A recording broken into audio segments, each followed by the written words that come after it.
Now we have, I think he's been waiting patiently, Professor Sukhendu Debbarma, and he's an academician, and he's one of the most busy academicians ever, flying all around the world.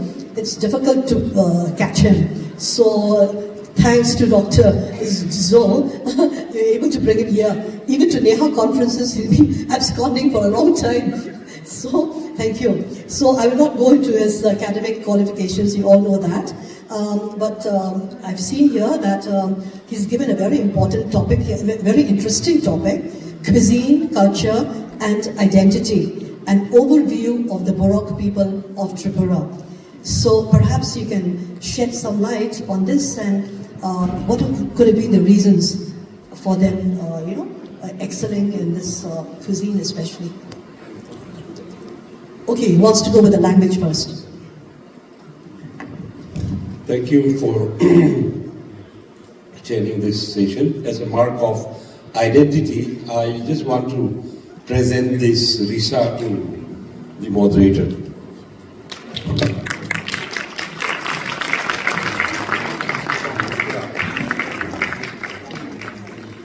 Good morning, and I'm particularly thankful to Dr. Kiante for inviting me here on this special session.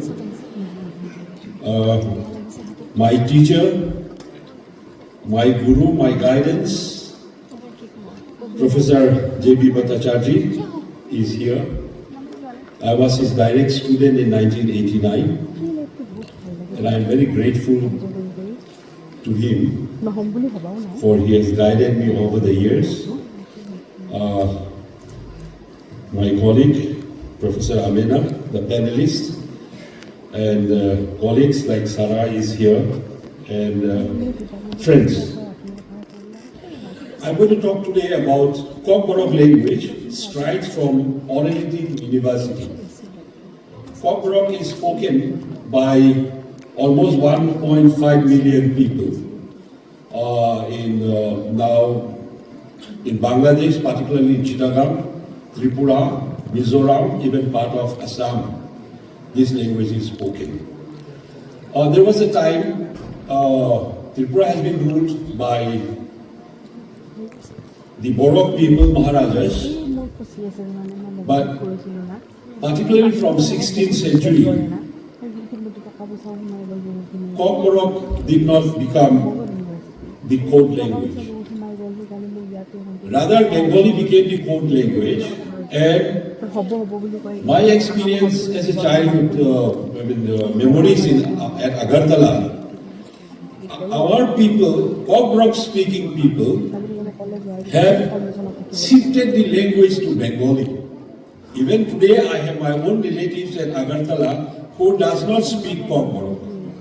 And in fact, at one particular point of time, speaking Kokborok was something that was looked at, something drastic.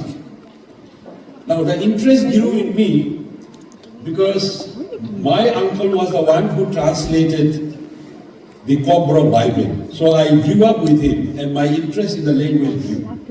And very interestingly, that's why I put this title, Strides from Orality to University. Kokborok language was not even taught. It was only in 2001 that it became at the Madhyamik class 10 board exam. And then in 2003 it was taught at the 10 plus 2 level. And primary education for Kokborok started basically from 1981. There's a reason. Because we also have large number of immigrants from East Bengal, then Bangladesh, and we have become minority in our own land. We have become 31%. So Kokborok was not spoken, and it was very difficult situation. And the first educated people, they formed a political party known as Tripura Upajati Yuva Samiti in 1967. And one of their demand was teaching of Kokborok in Roman script in the school, primary level. So it was because of their efforts that by 1981, Kokborok was introduced in the primary level, but with Bengali script. And by 2012, Kokborok began to be taught as a language paper in the colleges. And fortunately, in 2015, I was called by the then Vice Chancellor, Professor Bose, asking me whether I could start Department of Kokborok. I was so happy, and I immediately told him yes. So 2015, Department of Kokborok was established in Tripura University, and I headed the department for many years. And that's what I said, from orality to university, how it has traveled this language. And later part of 2023, our students were appointed, around 18 assistant professors were appointed by the government of Tripura to teach in the government degree colleges. And session 22-23, Kokborok became a language paper in CBSE. So, a language where people really shy to speak that language has reached to that university level. So, it was a people's movement. In fact, there was a strong group of people, movement for Kokborok. We are still struggling. We are not able to, still the script issue. There were many commissions established, and we have also filed RTI with the government. There is no policy, but the government is using Bengali script. So the movement for Kokborok to write in Roman script still continues. The struggle still continues. It doesn't stop there, but the language which almost people have forgotten to speak has reached at the academic level in the university. This is what I wanted to present. And very interesting, in 2004, when I was in UNESCO presenting a paper on Kokborok, the last sentence I spoke was, Kokborok is a unique language. So as the discussion went in the forum, I was asked by one, I later on knew that he was an anthropologist.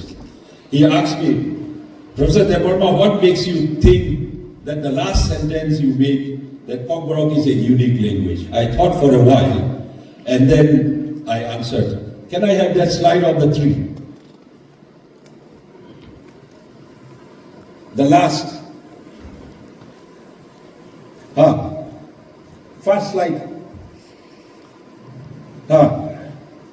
It is unique and systematic because, and it also tells us that how ecologically we are so strong in indigenous knowledge. Bolong. Because all the tree will, everything on the tree will start with B. Bolong is jungle or forest. It starts with B. Next slide. See, the whole tree is called Bupang, leaf is called Blai, tip is called Buchuk, the root is called Biaren. Next slide. Then you see the hardwood is called Bokri, then the bark is called Bukur, latex is called Belengti, the twig is called Becheng, and the hollow in the tree is called Bukuru. Next. Then the bud is called Bukharoi, the flower is called Bubar, the fruit is called Buthai, then the seed is called Busului, even the nest is called Bottom. So everything begins with B. Next. Thank you, Ambai. So I do not know whether there is any other language which is so systematically placed.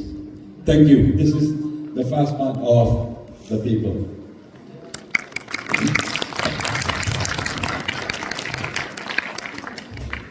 Yeah, thank you. That was very interesting. You can come to your seat. Everything starts with B, but when you say thank you, it starts with H. That's the only discordant note there. But I must congratulate you. He is an academician with a passion for his people. Ordinarily, people think that academicians live in ivory towers, right?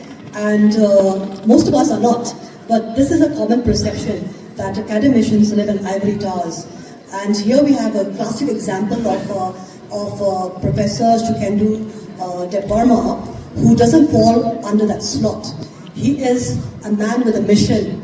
He's out to protect his people's language and his people's culture. And he's using the realm of education to do that. All the best to you, Professor Sukhendu.